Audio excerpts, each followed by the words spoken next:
अपने बच्चों को हम शिक्षा दिलाते हैं कि वो अच्छे संस्कारों का अर्जन करें। अच्छे संस्कारों का आशय लोग लेते हैं कि वो अपनी रोजी रोटी, आवास, विकास की समस्याओं को हल कर ले। ईश्वर की ओर किसी का ध्यान ही नहीं है। किसी किसी के पास इतना कुछ है कि प्रभु को पुकारने की आवश्यकता ही नहीं समझता। किंतु ये सब कुछ पार्थिव ही तो है। न चाहते हुए भी सारा वैभव यहीं छोड़ जाना पड़ता है। ऐसी स्थिति में ईश्वर की पहचान ही एकमात्र संबल है, जिसे प्रदान कर रहा है यथार्थ गीता का ये कैसेट प्रसारण।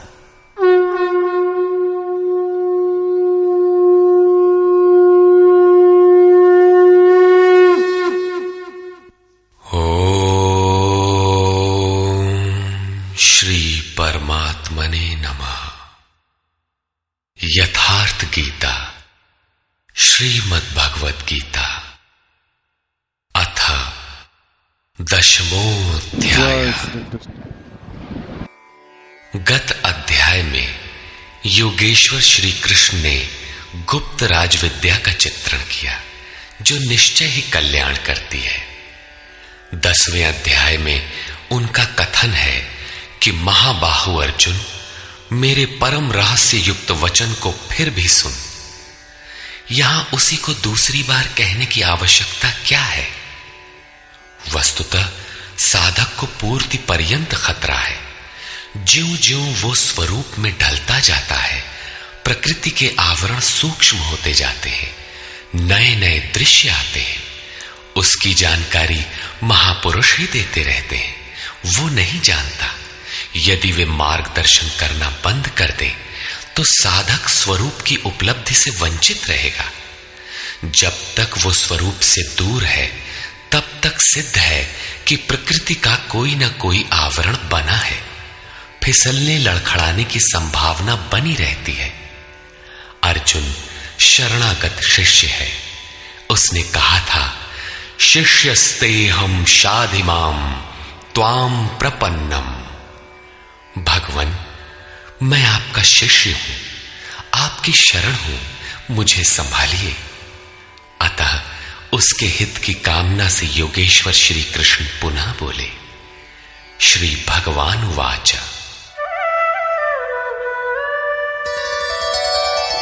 भूय एव महाबाहो शृणु मे परमं वचः यत्तेऽहं प्रीयमाणाय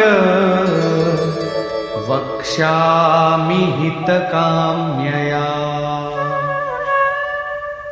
महाबाहु अर्जुन, मेरे परम प्रभाव युक्त वचन को पुनः सुन, जो मैं तुझ अतिशय प्रेम रखने वाले के हित की इच्छा से कहूंगा। न मे विदुः सुरगणाः प्रभवं न महर्षयः अहमादिर्हि देवानां महर्षीणां च सर्वशः। अर्जुन, मेरी उत्पत्ति को न देवता लोग जानते हैं और न महर्षिगण ही जानते हैं। श्री कृष्ण ने कहा था, जन्म कर्म च मे दिव्यम। मेरा वो जन्म और कर्म अलौकिक है, इन चर्म चक्षुओं से देखा नहीं जा सकता। इसलिए मेरे उस प्रकट होने को देव और महर्षि स्तर तक पहुंचे हुए लोग भी नहीं जानते। मैं सब प्रकार से देवताओं और महर्षियों का आदि कारण हूं।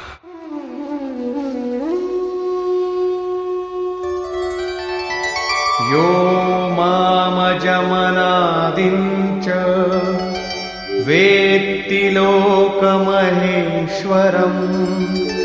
असम्मूढः समर्थ्येषु सर्वपापैः प्रमुच्यते। जो मुझ जन्म मृत्यु से रहित, आदि अंत से रहित, सब लोगों के महान ईश्वर को साक्षात्कार सहित विदित कर लेता है, वो पुरुष मरणधर्मा मनुष्यों में ज्ञानवान है, अर्थात अज, अनादि और सर्वलोक महेश्वर को भली प्रकार जानना ही ज्ञान है, और ऐसा जानने वाला संपूर्ण पापों से मुक्त हो जाता है, पुनर्जन्म को प्राप्त नहीं होता। श्री कृष्ण कहते हैं कि ये उपलब्धि भी मेरी ही देन है।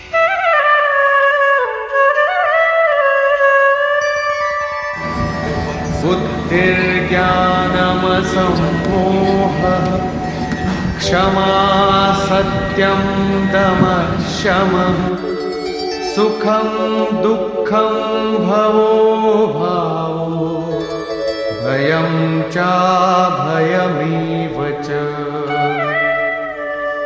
अर्जुन, निश्चयात्मिका बुद्धि, साक्षात्कार सहित जानकारी, लक्ष्य में विवेक पूर्वक प्रवृत्ति, क्षमा, शाश्वत सत्य, इंद्रियों का दमन, मन का शमन, अंतःकरण की प्रसन्नता, चिंतन पथ के कष्ट, परमात्मा की जागृति, स्वरूप की प्राप्ति काल में सर्वस्व का विलय, इष्ट के प्रति अनुशासनात्मक भय और प्रकृति से निर्भयता तथा अहिंसा समता तुष्टिः तपोदानं यशो यशः भवन्ति भावा भूतानां मत्त एव पृथग्विधाः।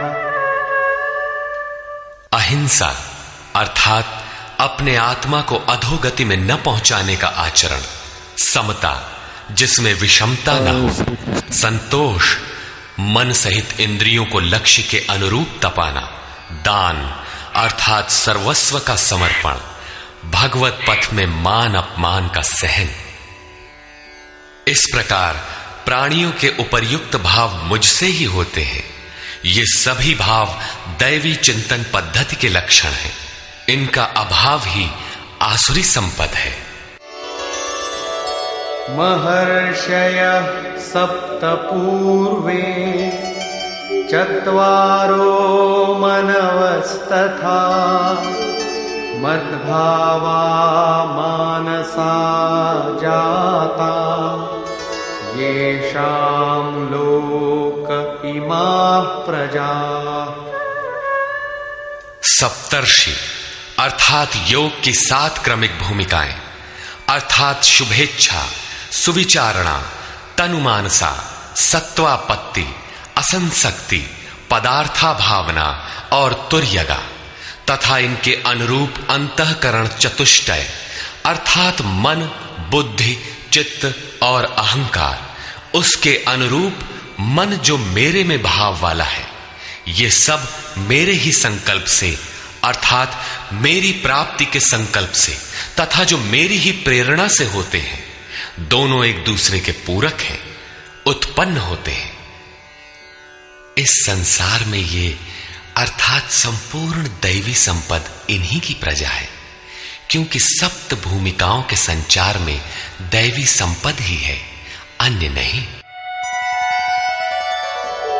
एतां विभूतिं योगं च मम यो वेत्ति तत्त्वतः सोऽविकम्पेन योगेन युज्यते नात्र संशयः। जो पुरुष योग की और मेरी उपर्युक्त विभूतियों को साक्षात्कार के साथ जानता है, वो स्थिर ध्यान योग द्वारा मुझ में एक ही भाव से स्थित होता है। इसमें कुछ भी संशय नहीं है। जिस प्रकार वायु रहित स्थान में रखे दीपक की लौ सीधी जाती है, कंपन नहीं होता, योगी के जीते हुए चित्त की यही परिभाषा है। प्रस्तुत श्लोक में अविकंपेन शब्द इसी आशय की ओर संकेत करता है। अहं सर्वस्य प्रभवो मत्तः सर्वं प्रवर्तते इति मत्वा भजन्ते मां बुधा भाव समन्विता। मैं संपूर्ण जगत की उत्पत्ति का कारण हूं, मुझसे ही संपूर्ण जगत चेष्टा करता है। इस प्रकार मानकर श्रद्धा और भक्ति से युक्त विवेकी जन मेरा निरंतर भजन करते हैं। तात्पर्य यह है कि योगी द्वारा मेरे अनुरूप जो प्रवृत्ति होती है उसे मैं ही किया करता हूं, वो मेरा ही प्रसाद है। कैसे है इसे पीछे स्थान स्थान पर बताया जा चुका है। वे निरंतर भजन किस प्रकार करते हैं, इस पर कहते हैं,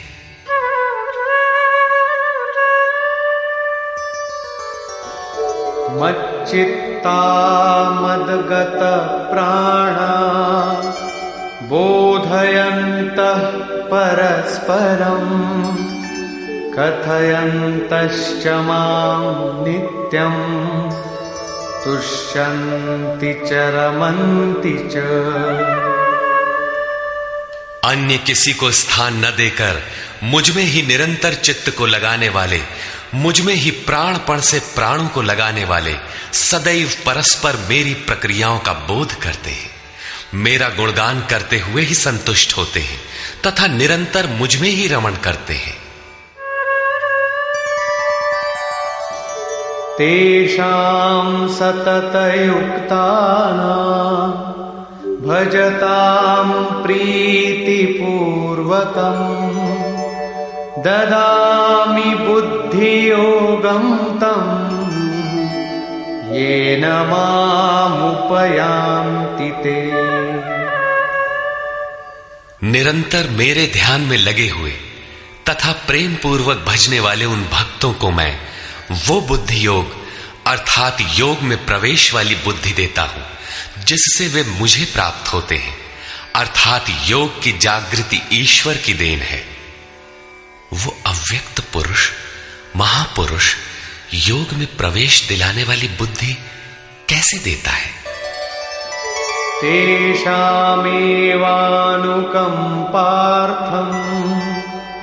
अहमज्ञानजं तमः नाशयाम्यात्मभावस्थो ज्ञानदीपेन भास्वता।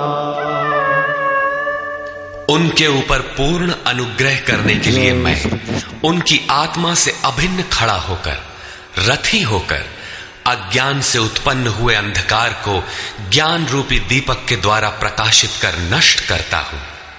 वस्तुतः किसी स्थित प्रज्ञ योगी द्वारा जब तक वो परमात्मा आपके आत्मा से ही जागृत होकर संचालन नहीं करता, तब तक वास्तव में यथार्थ भजन आरंभ ही नहीं होता। वैसे तो भगवान सर्वत्र से बोलने लगते हैं, लेकिन प्रारंभ में वे स्वरूपस्थ महापुरुष द्वारा ही बोलते हैं। यदि ऐसा महापुरुष आपको प्राप्त नहीं है तो वे आपसे स्पष्ट नहीं होंगे। इस पर अर्जुन ने प्रश्न किया। अर्जुन उवाच परम ब्रह्म परम धाम पवित्रं परमं भवान् पुरुषं शाश्वतं दिव्यम् आदिदेवमजं विभुम् आहुस्त्वामृषयः सर्वे देवर्षिर्नारदस्तथा असितो देवलो व्यासः स्वयं चैव ब्रवीषि मे। भगवान, आप परब्रह्म परम धाम तथा परम पवित्र हैं, क्योंकि आपको सभी ऋषिगण सनातन दिव्य पुरुष, देवों का भी आदि देव, अजन्मा और सर्वव्यापी कहते हैं। परम पुरुष परम धाम का ही पर्याय दिव्य पुरुष अजन्मा आदि शब्द है। देवर्षि नारद, असित, देवल, व्यास तथा स्वयं आप भी मुझसे वही कहते हैं। अर्थात पहले भूतकालीन महर्षि कहते हैं, अब वर्तमान में जिनकी संगत उपलब्ध है, नारद, देवल, असित और व्यास का नाम लिया, जो अर्जुन के समकालीन थे, अर्थात सत्पुरुषों की संगति अर्जुन को प्राप्त थी। आप भी वही कहते हैं। अतः सर्वमेतद्ऋतं मन्ये यन्मां वदसि केशव न हि ते भगवन् व्यक्तिं विदुर्देवान् दानवाः। हे केशव, जो कुछ भी आप मेरे लिए कह रहे हैं वो सब मैं सत्य मानता हूं। आपके व्यक्तित्व को न देवता और न दानव ही जानते हैं। स्वयमेवात्मनात्मानं वेत्थत्वं पुरुषोत्तम भूतभावनभूतेश देवदेव जगत्पते। हे भूतों को उत्पन्न करने वाले, हे भूतों के ईश्वर, हे देव देव, हे जगत के स्वामी, हे पुरुषों में उत्तम, स्वयं आप ही अपने को जानते हैं अथवा जिसकी आत्मा में जागृत होकर आप जना देते हैं वो जानता है।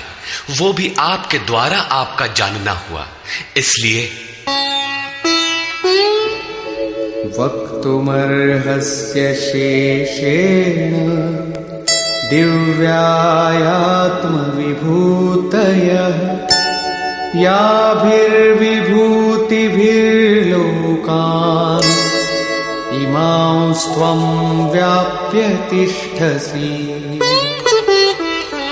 आप ही अपनी उन दिव्य विभूतियों को संपूर्ण रूप से लेश मात्र भी शेष न रखकर कहने में सक्षम है, जिन विभूतियों द्वारा आप इन सब लोगों को व्याप्त करके स्थित हैं। कथं विद्यामहं योगिन् त्वां सदा परिचिन्तयन् केषु केषु च भावेषु चिन्त्योऽसि भगवन्मया।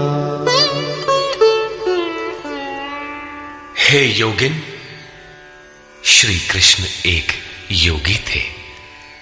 मैं किस प्रकार निरंतर चिंतन करता हुआ आपको जानूं, और हे भगवान, मैं किन किन भावों द्वारा आपका स्मरण करूं।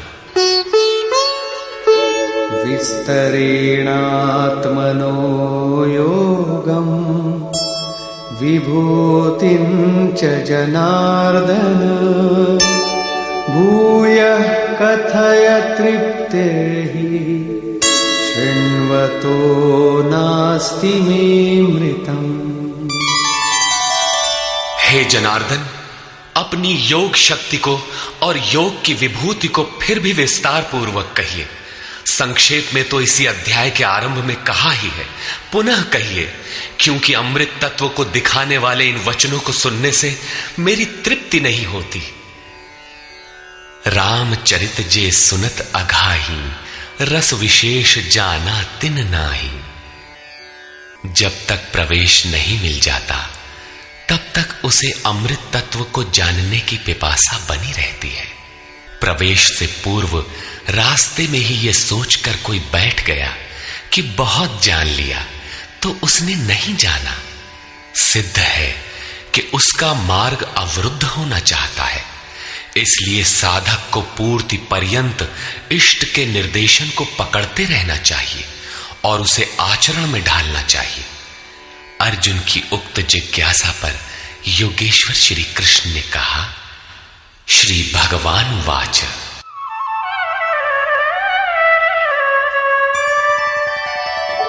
हन्तते कथयिष्यामि दिव्याह्यात्मविभूतयः प्राधान्यतः कुरु श्रेष्ठ नास्त्यन्तो विस्तरस्य मे। कुरुश्रेष्ठ अर्जुन, अब मैं अपनी दिव्य विभूतियों को, उनमें से प्रमुख विभूतियों को तुझसे कहूंगा, क्योंकि मेरी विभूतियों के विस्तार का अंत नहीं है।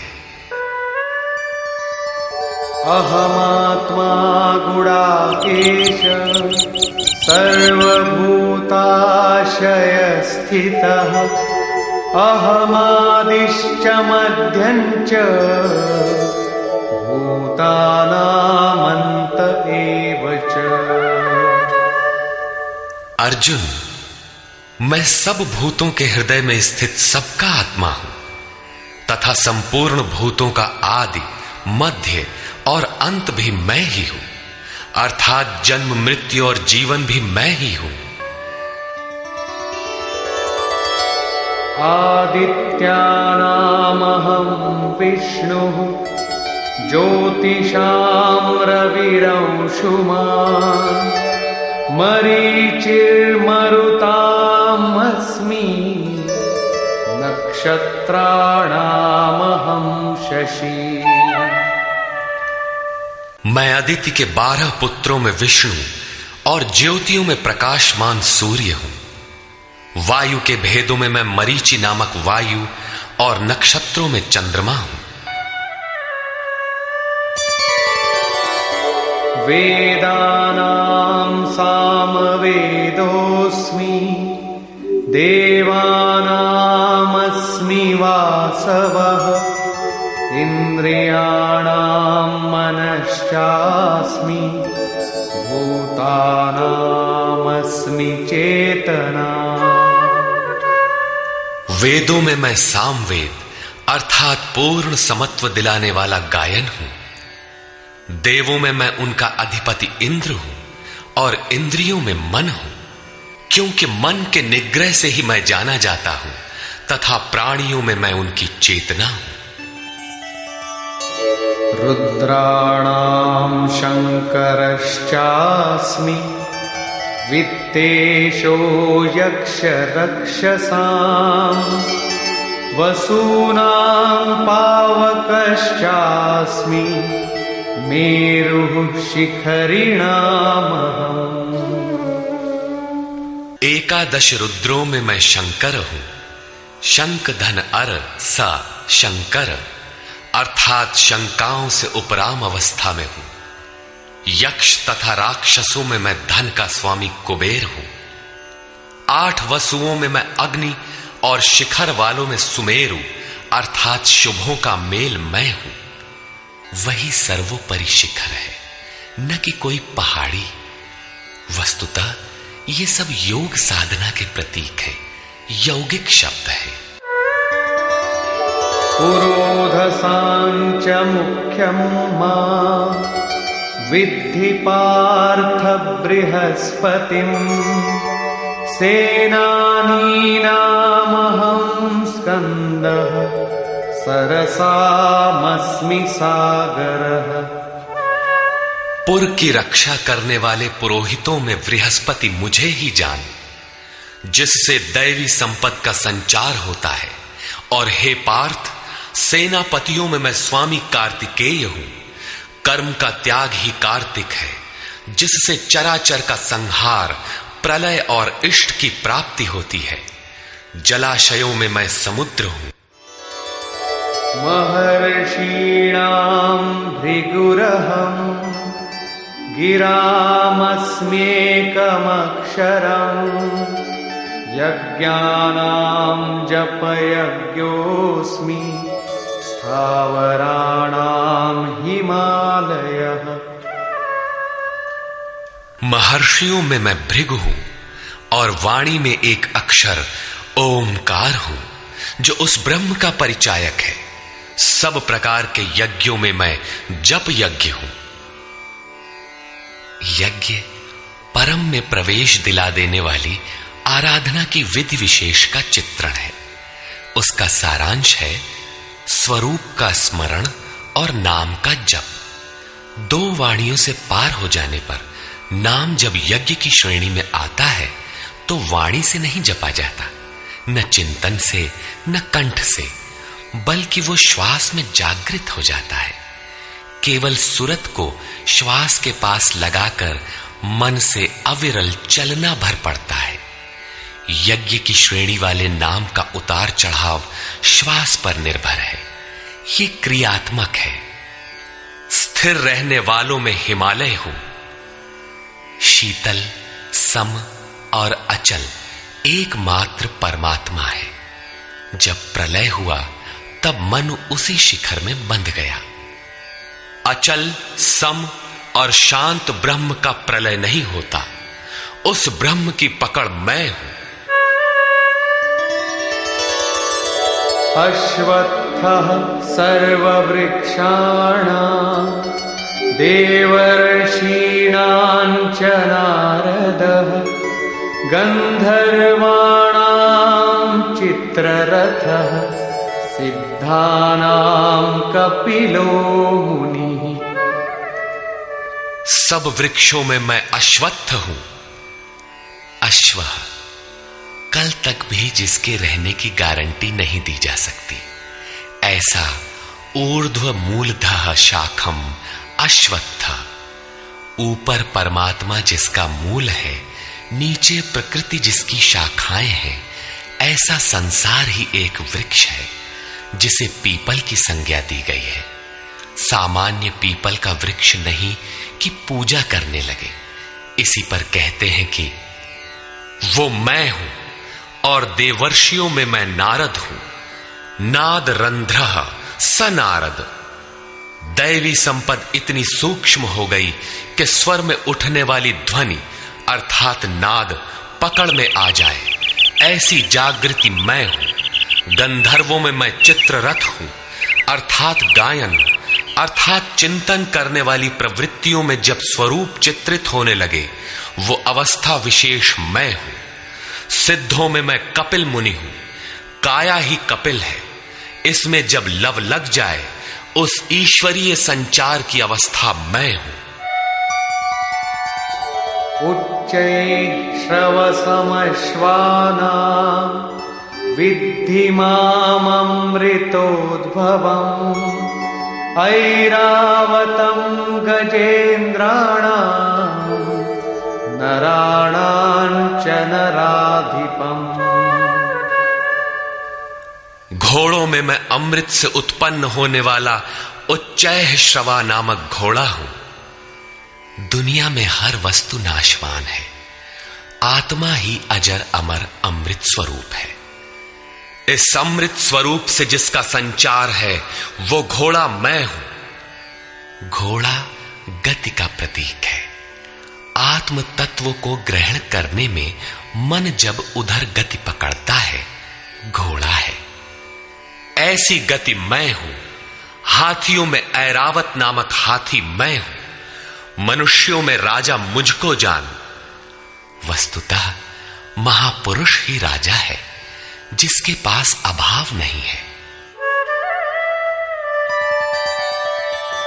आयुधानामहं वज्रं धेनूनामस्मि कामधु प्रजनश्चास्मि कंदर्पः सर्पाणामस्मि वासुकी। शस्त्रों में मैं वज्र हूं, गायों में कामधेनु हूं। कामधेनु कोई ऐसी गाय नहीं है जो दूध के स्थान पर मनचाहा व्यंजन परसती हो। ऋषियों में वशिष्ठ के पास कामधेनु थी। वस्तुतः गो इंद्रियों को कहते हैं। इंद्रियों का संयत होना इष्ट को वश में रखने वाले में पाया जाता है। जिसकी इंद्रियां ईश्वर के अनुरूप स्थिर हो जाती हैं, उसके लिए उसी की इंद्रियां कामधेनु बन जाती है। फिर तो जो इच्छा करी हऊ मन माही, हरि प्रसाद कछु दुर्लभ नाही। उसके लिए कुछ भी दुर्लभ नहीं रहता। प्रजनन करने वालों में नवीन स्थितियों को प्रकट करने वाला मैं हूं। प्रजनन, एक तो लड़का बाहर पैदा किया जाता है। चराचर में रात दिन पैदा ही होते हैं। चूहे चींटी रात दिन करते हैं, ऐसा नहीं, बल्कि एक स्थिति से दूसरी स्थिति, इस प्रकार वृत्तियों का परिवर्तन होता है। वो परिवर्तित स्वरूप मैं हूं। सर्पों में मैं वासुकी हूं। अनन्तश्चास्मि नागानां वरुणो यादसामहम् पितॄणामर्यमा चास्मि यमः संयमतामहम्। नागों में मैं अनंत अर्थात शेष नाग हूं। वैसे तो ये कोई सर्प नहीं है। गीता की समकालीन पुस्तक श्रीमद् भागवत में इसके रूप की चर्चा है कि इस पृथ्वी से 30,000 योजन की दूरी पर उस परमात्मा की वैष्णवी शक्ति है, जिसके सिर पर यह पृथ्वी सरसों के दाने की तरह भार रहित टिकी है। उस युग में योजन का पैमाना चाहे जो रहा हो, फिर भी यह पर्याप्त दूर है। वस्तुतः ये आकर्षण शक्ति का चित्रण है। वैज्ञानिकों ने जिसे ईथर माना है। ग्रह उपग्रह सभी उसी शक्ति के आधार पर टिके हैं। उस शून्य में ग्रहों का कोई भार भी नहीं है। वो शक्ति सर्प की कुंडली की तरह सभी ग्रहों को लपेटे है।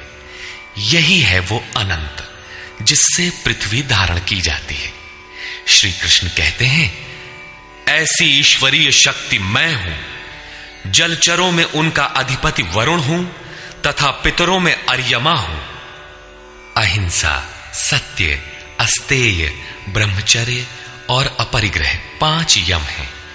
इनके पालन में आने वाले विकारों को काटना अरह है। विकारों के शमन से पितृ अर्थात भूत संस्कार तृप्त होते हैं, निवृत्ति प्रदान कर देते हैं। शासन करने वालों में मैं यमराज हूं अर्थात उपर्युक्त यमों का नियामक हूं।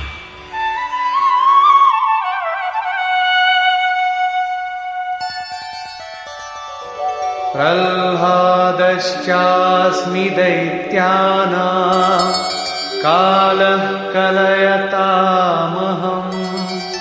मृगाणां च मृगेन्द्रोऽहम् वैनतेयश्च पक्षिणाम्। मैं दैत्यों में प्रहलाद हूं, पर आह्लाद, पर के लिए आह्लाद।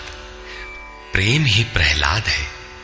आसुरी संपद में रहते हुए ईश्वर के लिए आकर्षण विकलता आरंभ होती है, जिससे परम प्रभु का दिग्दर्शन होता है। ऐसा प्रेमोल्लास मैं हूं। गिनती करने वालों में मैं समय हूं। 1, 2, 3, 4 ऐसी गिनती या क्षण, घड़ी, दिन, पक्ष, मास इत्यादि नहीं, बल्कि ईश्वर के चिंतन में लगा हुआ समय मैं हूं। यहां तक कि जागत में सुमिरन करे, सोवत में लव लाए। अनवरत चिंतन में समय मैं हूं। पशुओं में मृगराज, योगी भी मृधन ग अर्थात योग रूपी जंगल में गमन करने वाला है। तथा पक्षियों में गरुड़ मैं हूं। ज्ञान ही गरुड़ है। जब ईश्वरीय अनुभूति आने लगती है, तब यही मन अपने आराध्य भगवान की सवारी बन जाता है। और जब यही मन संशय से युक्त है, तब सर्प होता है, डसता रहता है, योनियों में फेंकता है। गरुड़ विष्णु की सवारी है। जो सत्ता विश्व में अणु रूप से संचारित है, ज्ञान संयुक्त मन उसे अपने में धारण करता है, उसका वाहक बनता है। श्री कृष्ण कहते हैं, इष्ट को धारण करने वाला मन मैं हूं। पवन पवतामस्मि रामः शस्त्रभृतामहम् झषाणां मकरश्चास्मि स्रोतसामस्मि जाह्नवी। पवित्र करने वालों में मैं वायु हूं, शस्त्रधारियों में राम हूं। रमन्ति योगिनः यस्मिन् स रामः। योगी किसमें रमण करते हैं? अनुभव में। ईश्वर इष्ट रूप में जो निर्देशन देता है, योगी उसमें रमण करते हैं। उस जागृति का नाम राम है और वो जागृति मैं हूं। मछलियों में मगर तथा नदियों में गंगा मैं हूं। सर्गाणामादिरन्तश्च मध्यं चैवाहमर्जुन अध्यात्मविद्या विद्यानां वादः प्रवदतामहम्। हे अर्जुन, सृष्टियों का आदि, अंत और मध्य मैं ही हूं। विद्याओं में अध्यात्म विद्या मैं हूं। जो आत्मा का आधिपत्य दिला दे वो विद्या मैं हूं। संसार में अधिकांश प्राणी माया के आधिपत्य में है। राग, द्वेष, काल, कर्म, स्वभाव और गुणों से प्रेरित हैं। इनके आधिपत्य से निकालकर आत्मा के आधिपत्य में ले जाने वाली विद्या मैं हूं, जिसे अध्यात्म विद्या कहते हैं। परस्पर होने वाले विवादों में ब्रह्म चर्चा में जो निर्णायक है, ऐसी वार्ता मैं हूं। शेष निर्णय तो अनिर्णीत होते हैं। अक्षराणामकारोऽस्मि द्वन्द्व सामासिकस्य च अहमेवाक्षयः कालो धाताहं विश्वतो मुखः। मैं अक्षरों में आकार, ओमकार तथा समासों में द्वंद्व नामक समास हूं। अक्षय काल मैं हूं। काल सदैव परिवर्तनशील है, किंतु वो समय जो अक्षय अजर अमर परमात्मा में प्रवेश दिलाता है, वो अवस्था मैं हूं। विराट स्वरूप अर्थात सर्वत्र व्याप्त, सबको धारण पोषण करने वाला भी मैं ही हूं। मृत्युः सर्वहरश्चाहम् उद्भवश्च भविष्यताम् कीर्तिः श्रीर्वाक्च नारीणाम् स्मृतिर्मेधा धृतिः क्षमा। मैं सबका नाश करने वाला मृत्यु और आगे होने वालों की उत्पत्ति का कारण हूं। स्त्रियों में मैं यश, शक्ति, वाक्पटुता, स्मृति, मेधा अर्थात बुद्धि, धैर्य और क्षमा मैं हूं। अध्याय 15 में श्लोक 16 के अनुसार पुरुष दो ही प्रकार के होते हैं, क्षर और अक्षर। संपूर्ण भूतादिकों की उत्पत्ति और विनाश वाले ये शरीर क्षर पुरुष हैं। वे नर, मादा, पुरुष अथवा स्त्री कुछ भी कहलाएं, श्री कृष्ण के शब्दों में पुरुष ही है। दूसरा है अक्षर पुरुष, जो कूटस्थ चित्त के स्थिर काल में देखने में आता है। यहां भी बुद्धि इत्यादि स्त्रियों के ही गुण बताए गए। क्या इन सद्गुणों की आवश्यकता पुरुषों के लिए नहीं है? कौन ऐसा पुरुष है जो श्रीमान, कीर्तिवान, वक्ता, स्मरण शक्ति संपन्न, मेधावी, धैर्यवान और क्षमावान नहीं बनना चाहता? बौद्धिक स्तर पर कमजोर लड़कों में इन्हीं गुणों का विकास करने के लिए माता पिता पढ़ाई की अतिरिक्त व्यवस्था करते हैं। यहां कहते हैं कि ये लक्षण केवल स्त्रियों में पाए जाते हैं। अतः आप विचार कर देखें कि स्त्री कौन है। वस्तुतः आपके हृदय की प्रवृत्ति ही नारी है। उसमें इन गुणों का संचार होना चाहिए। इन गुणों को धारण करना स्त्रीलिंग पुल्लिंग सबके लिए उपयोगी है।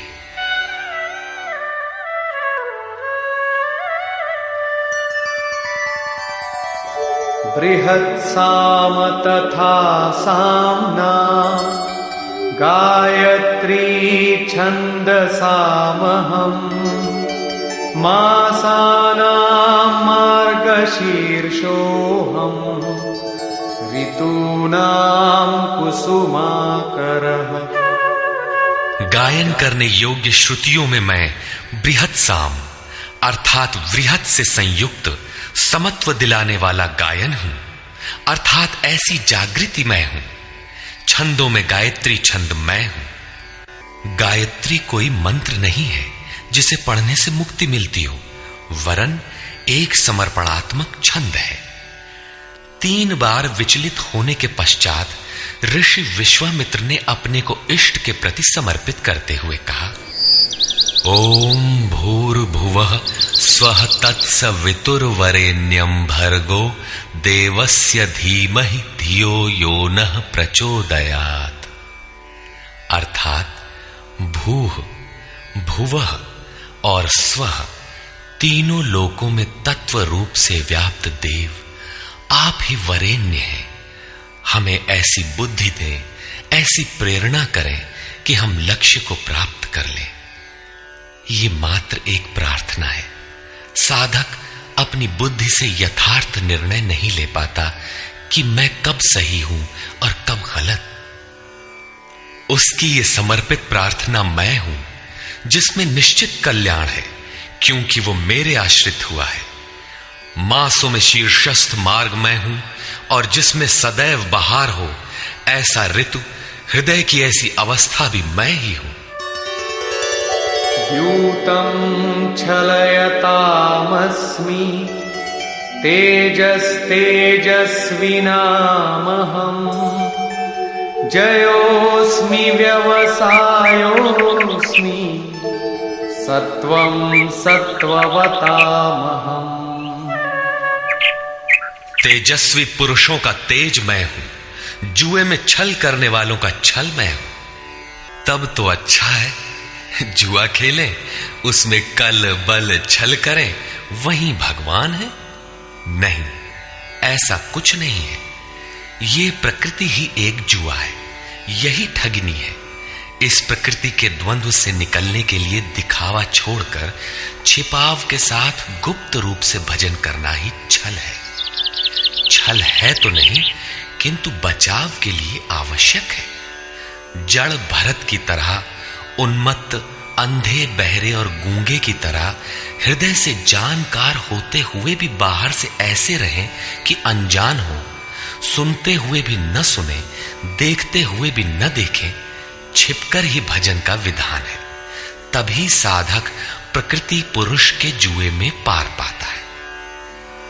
जीतने वालों की विजय मैं हूं और व्यवसायियों का निश्चय, जिसे अध्याय 2 श्लोक 41 में कह आए हैं।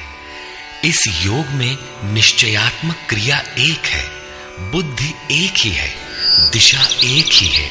ऐसी क्रियात्मक बुद्धि मैं हूं, सात्विक पुरुषों का तेज और ओज मैं हूं। वृष्णीनां वासुदेवोऽस्मि पाण्डवानां धनञ्जयः मुनीनामप्यहं व्यासः कवीनामुशना कविः। वृष्णि वंश में मैं वासुदेव अर्थात सर्वत्र वास करने वाला देव हूं। पांडवों में मैं धनंजय हूं। पुण्य ही पांडु है और आत्मिक संपत्ति ही स्थिर संपत्ति है। पुण्य से प्रेरित होकर आत्मिक संपत्ति को अर्जित करने वाला धनंजय मैं हूं। मुनियों में मैं व्यास हूं। परम तत्व को व्यक्त करने की जिसमें क्षमता है, वो मुनि मैं हूं।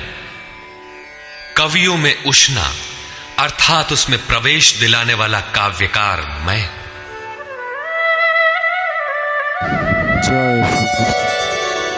दंडोदमयतामस्मि नीतिरस्मि जिगीषताम् मौनं चैवास्मि गुह्यानां ज्ञानं ज्ञानवतामहम्।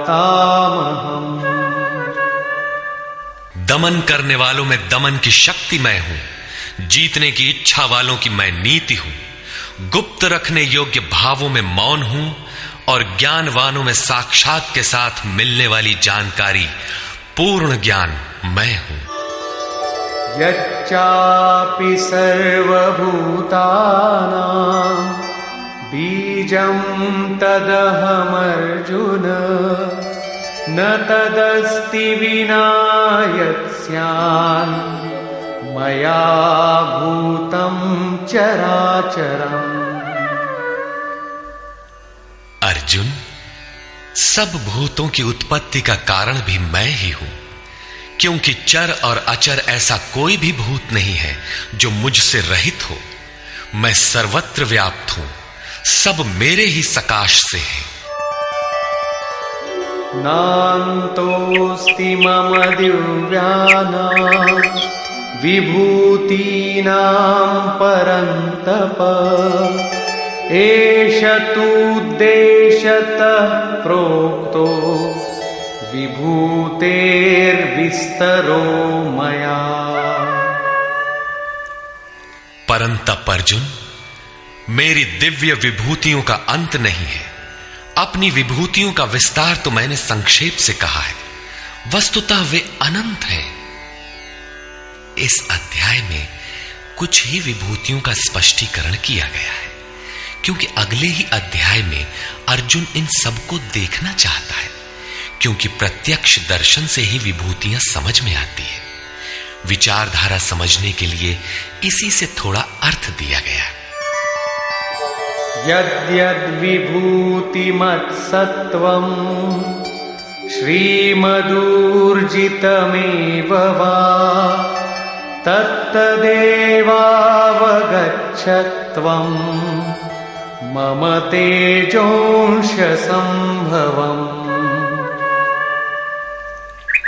जो भी ऐश्वर्य युक्त, कांति युक्त और शक्ति युक्त वस्तुएं हैं, उनको तू मेरे तेज के एक अंश मात्र से उत्पन्न हुई जान।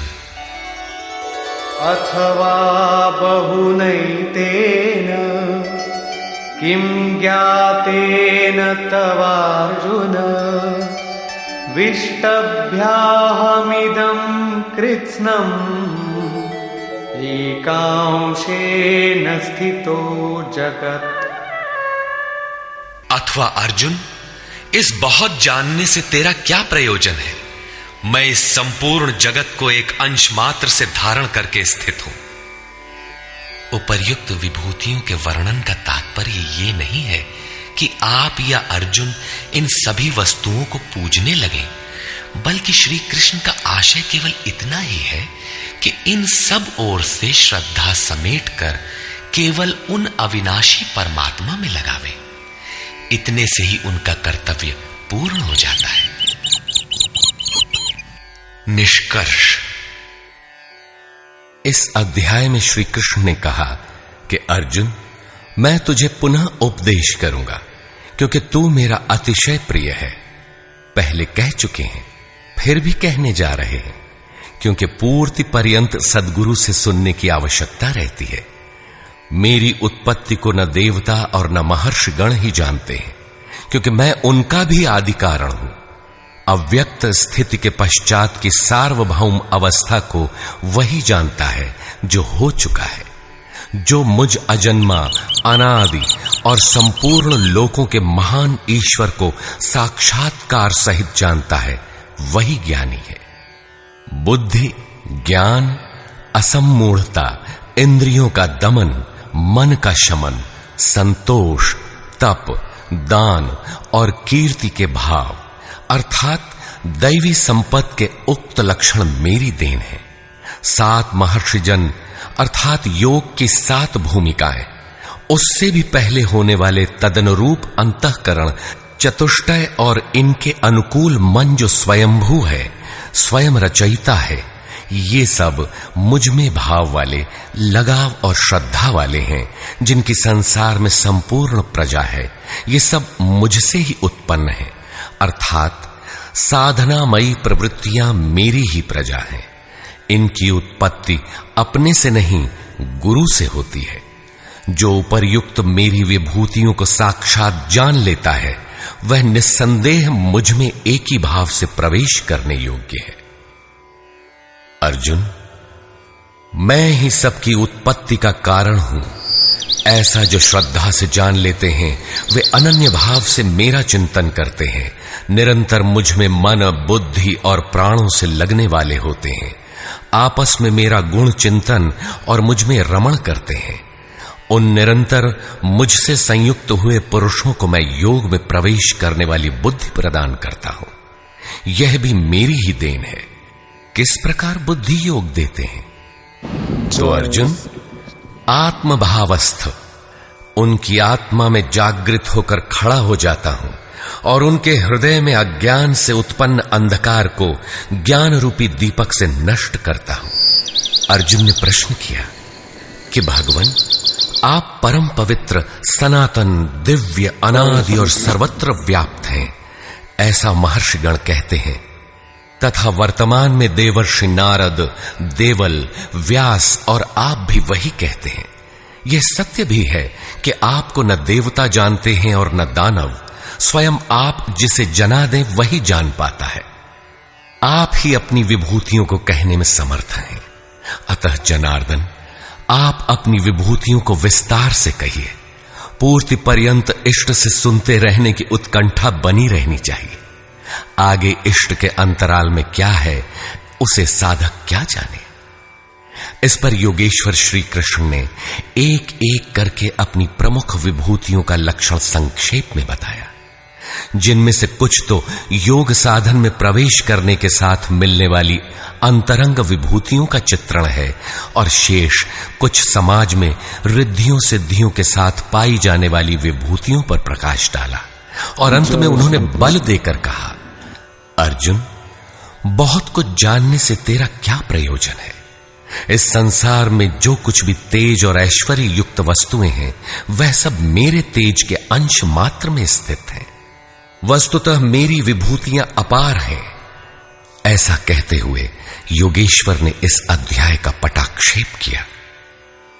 इस अध्याय में श्री कृष्ण ने अपनी विभूतियों की मात्र बौद्धिक जानकारी दी, जिससे अर्जुन की श्रद्धा सब ओर से सिमटकर एक इष्ट में लग जाए।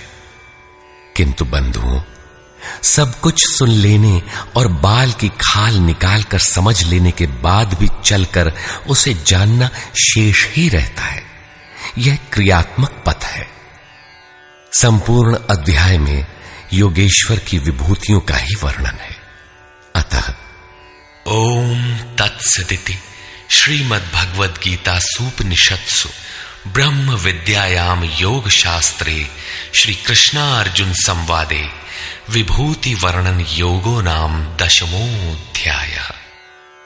इस प्रकार स्वामी अड़गड़ानंद कृत श्रीमद्भगवद गीता के भाष्य यथार्थ गीता का 10वां अध्याय पूर्ण होता है।